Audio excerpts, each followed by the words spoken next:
Здравствуйте, дорогие телезрители, болельщики и просто любители футбола. В эфире передача про футбол. Передача, благодаря которой вы будете в курсе всех главных и интересных событий в жизни якутского футбола.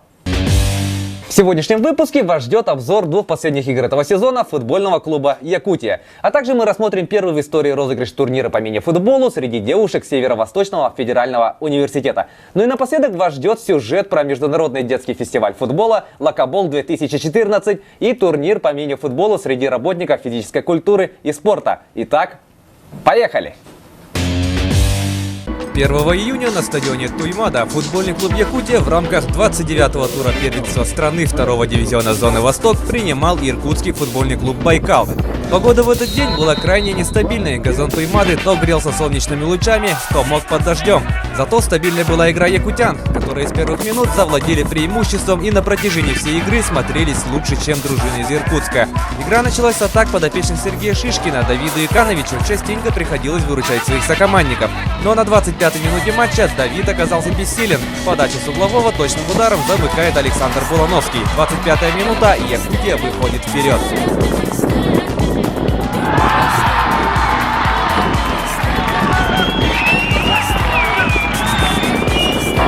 После забитого мяча Якутия продолжила создавать опасные моменты у ворот гостей, но оборонительная линия иркутской команды действовала слаженно и надежно. Шанс равнять счет иркутянам предоставился ближе к концу первого тайма. Алексей Некрасов изящным пасом скидывает мяч на убойную позицию. Спустя несколько минут Александр Булановский в ходе размашистой атаки Якутии откатывает мяч на Антона Савченко, который исполняет блестящий удар в самый угол ворот, но Иканович снова выручает гостей. А в этом эпизоде опасный момент, но уже у ворот Якутии. После подачи Андрей Майборода закидывает мяч за шиворот Музыки, но на пути мяча становится перекладина. Под самый занавес первой 45 минутки Байкал все же сравнивает счет. Затяжная атака гостей доводит мяч до штрафной, где Некрасов снова дает великолепную передачу, но на этот раз на Алексея Ящука, который хладнокровно расстреливает наши ворота. 42-я минута, 1-1. Вторую половину игры команды все так же провели в атаках. На 59-й минуте встречи Якутия вновь выходит вперед. После вбрасывания с аутов штрафной гостей заваривается настоящая каша, самым расторопным в которой оказывается Сергей Федотов. 2-1. Спустя пару мгновений за срыв атаки Артем Бучнев удаляется с поля. Гости в меньшинстве. В оставшееся время обе команды имели несколько возможностей для взятия ворот, но на табло по завершению матча светился все тот же счет. 2-1. Домашняя победа Якутии над Байкалом. А 4 июня подопечные Сергея Шишкина в рамках заключительного тура принимали футбольный клуб «Сибиряк» из города Братск. С первых минут матча Якутия организовала пару моментов у ворот гостей. Собравшаяся толпа с нетерпением ждала настоящего зрелища в последнем матче первенства. И это зрелище началось на 12-й минуте встречи. Идет подача в штрафную, далее Евгений Смирнов скидывает мяч на Алексея Горелова, который без труда расстреливает ворота Рахматуллина. 1-0. Спустя 5 минут хозяева поля укрепляет преимущество. Подачу со стандартного положения головой замыкает Александр Булановский. 2-0. При лидерстве до мяча Якутия даже не задумывалась успокаиваться и избавлять обороты. Как раз таки наоборот. Атак у хозяев поля было больше, в одной из которых Алексей Горелов чуть не оформляет дубль, но Сибиряк выручает перекладина. Чуть позже Алексей зарабатывает штрафной. Сергей Федотов бьет сильно и хитро, вынуждая Рахматуллина ошибиться, чем моментально воспользовался 13-й номер Якутии. 3-0, Горелов оформляет дубль. Далее опаснейший момент был у Федотова, но мяч буквально с ленточки выносит Артем Козлов. Якутия проводила весь матч в атаках. Концовкой этой атаки стал блестящий удар Антона Савченко и не менее блестящий сейф Рахматуллина, который не без труда переводит мяч на угловой, с которого через мгновение Николай Шабонин вколачивает 4-й мяч якутян. Второй тайм также начался с атак подопечных Сергея Шишкина, но забить удалось гостям. Резвую контратаку, раскидав нескольких защитников, завершает Михаил Восконян. 4-1. Якутяне ответили практически сразу. И снова угловой, и снова головой, и снова Булановский. 5-1. А в этом эпизоде вышедший на замену Кирилл Кулешов совершает досадный промах. Якутия продолжает доминировать. 6-й мяч хозяев поля на свой счет записал Михаил Немцов. А здесь Булановский пробует забить уже ногой с дальней дистанции, но Рахматуллин снова выручает гостей. Немножко позже первый номер Сибиряка огорчает уже Кулешова. Ближе к концу игры удача вновь оказывается на стороне гостей. Мяч после удара головой Федотова попадает в перекладину. Помимо удачи на стороне гостей был и Рахматуллин, который, безусловно, был одним из ключевых игроков Сибиряка. Отметим, что это был дебютный матч для вратаря гостей. Секунды до конца встречи Кулешов касанием выводит Савченко на рандеву с Рахматуллиным, но последний снова выручает. Далее мяч доходит до Немцова, который зарабатывает пенальти для якутян. А Сергей Федотов с точки устанавливает итоговый счет встречи. 7-1 Якутия у себя громит сибиряк. Потрясающее завершение сезона. По итогам всех 24 игр первенства наша команда набрала 35 очков и завершает этот сезон на 6-й позиции. Ну, я насколько наслышан, ваша команда мотивирована, как я понял, тут наблюдал за ней новый Галикак, будущий главный тренер, поэтому мотивация у Якутска была гораздо выше. У нас уже все футболисты на чемоданах, мы сейчас до Иркутска долетаем, и все разъезжаются по домам, поэтому, я говорю, у Якутска мотивация была гораздо выше. Наши так просто присутствовали на поле, а Якутск играл, старался. Поэтому тут комментарии какие-то. Ну, приятно, конечно, что выиграли последнюю игру, тем более с таким крупным счетом. Честно, конечно, мы настраивались на победу, но что она будет такой, скажем так, голевой, я не ожидал. Все-таки Братск всегда команда крепкая, всегда упорная, и с ними особенно у нас игры были. Но сегодня мы, естественно, сами все видели, что переиграли, не просто по всем статьям, и забили больше, и еще не забили сколько, не знаю, какие там проблемы у Братска, там не все у них, видимо, хорошо, раз команда практически безвольно играла. Про это можно не писать, только что они безвольно играли. Самое главное, что наши ребята вышли с большим настроем именно на последний матч, перед своими болельщиками,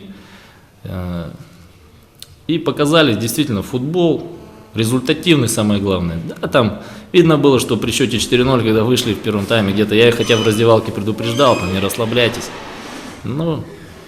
Необязательный гол пропустили. Но это ничего страшного. Самое главное, что сегодня была победа. Поставили красивую, скажем, точку в этом чемпионате. 18 мая на стадионе «Юность» состоялся турнир по мини-футболу среди студенток Северо-Восточного федерального университета имени Максима Кировича Амосова. Организатором турнира выступил Объединенный студенческий совет общежитий университета. Стоит отметить, что соревнование по футболу среди девушек в рамках университетских соревнований проводилось впервые. Всего на турнире приняло участие 8 команд студенток очной формы обучения, которые оспаривали звание сильнейших сначала в рамках группового этапа, а затем и по системе плей-офф.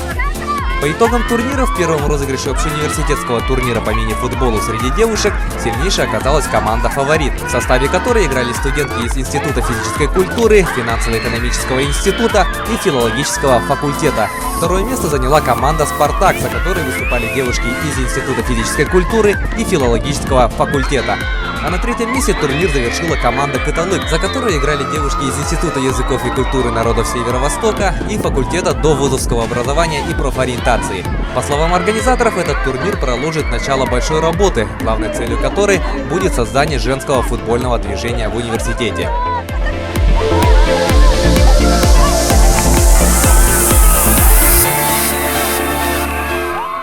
Девушки играют довольно жестоко, можно так сказать, даже не хуже нашей сильной половины. Это соревнование я посвящаю своему отцу. Он у меня футболист, он игрок сборной Намского Улуса, не раз являлся лучшим игроком республики. И благодаря футболу у меня любовь к спорту, уважение к спорту. И спасибо за такое детство. 16 мая в спортивном комплексе Дохсун стартовал первый этап международного футбольного фестиваля «Локобол-2014 РЖД» среди детских команд. Данное соревнование проводится открытым акционерным обществом «Российские железные дороги», футбольным клубом «Локомотив» и детской футбольной лигой России в более чем 100 городах страны. Ежегодно участие в фестивале принимают тысячи мальчишек и девчонок из спортивных и общеобразовательных школ, училищ Олимпийского резерва, секций футбола, центров дополнительного образования, дворовых и сельских команд, детских домов и школ-интернатов. На протяжении 2 дней юные футболисты устраивали футбольные баталии на крытом поле Дохсуна, в результате чего 3-е место завоевала команда РСФ города Нерюнгри, 2-е место заняла команда Виктория, город Якутск, а возглавила пьедестал команда Пульс, микрорайон Марха. Благодаря этой победе игроки мархинской команды получили счастливую возможность представлять республику на следующем этапе фестиваля, который пройдет в Хабаровске. Победа наша.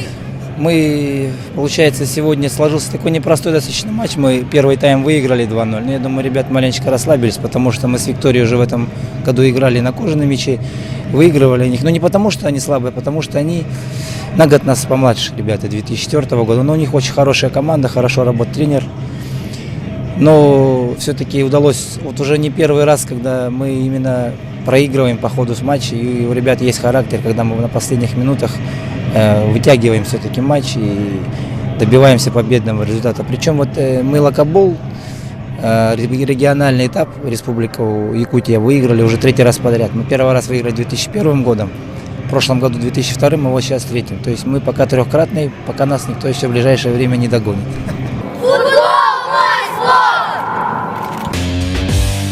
6 по 7 июня в спорткомплексе Дохсун в рамках 8-го этапа первой спартакиады работников физической культуры и спорта проходил турнир по мини-футболу, организатором которой является Министерство спорта Республики Саха-Якутия. Участие в данном соревновании приняло 9 команд, которые были разбиты на 3 группы. Лучшие команды продолжали борьбу в рамках плей-офф. Соревнование проходило по действующим правилам Ассоциации мини-футбола России. Мы участвуем уже не первый год. Мастерство команд и количество команд с каждым годом растет. Мне приятно играть в таком вот спортивном комплексе. Я считаю, сегодня победила команда, которая заслужила. Сильнейшая школа, футбольная школа Республики Саха-Якутия. Они заняли 1-е место. С чем их и поздравляем. А на этом у нас все. С вами была передача про футбол и Влад Сергеев. Смотрите футбол, любите футбол, болейте за наших. До скорых встреч. Пока.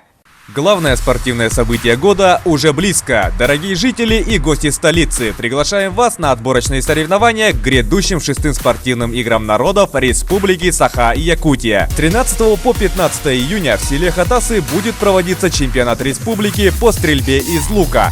А с 21 по 22 июня на стадионе Туймада состоятся квалификационные соревнования по легкой атлетике. Справки по телефону 34 1708.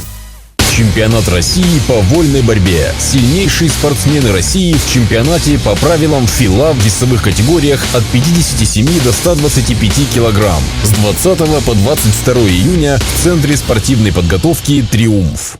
С 12 по 15 июня на полигоне автомобильного и мотоциклетного спорта Министерства Республики Саха-Якутия пройдет 5-й открытый республиканский чемпионат по трофи-рейдам. Общий призовой фонд составляет 300 тысяч рублей. Генеральный партнер – торгово-сервисный центр «Самурай». Генеральный топливный партнер – Якутская топливно-энергетическая компания. Наш постоянный информационный партнер – передача «Мой спорт».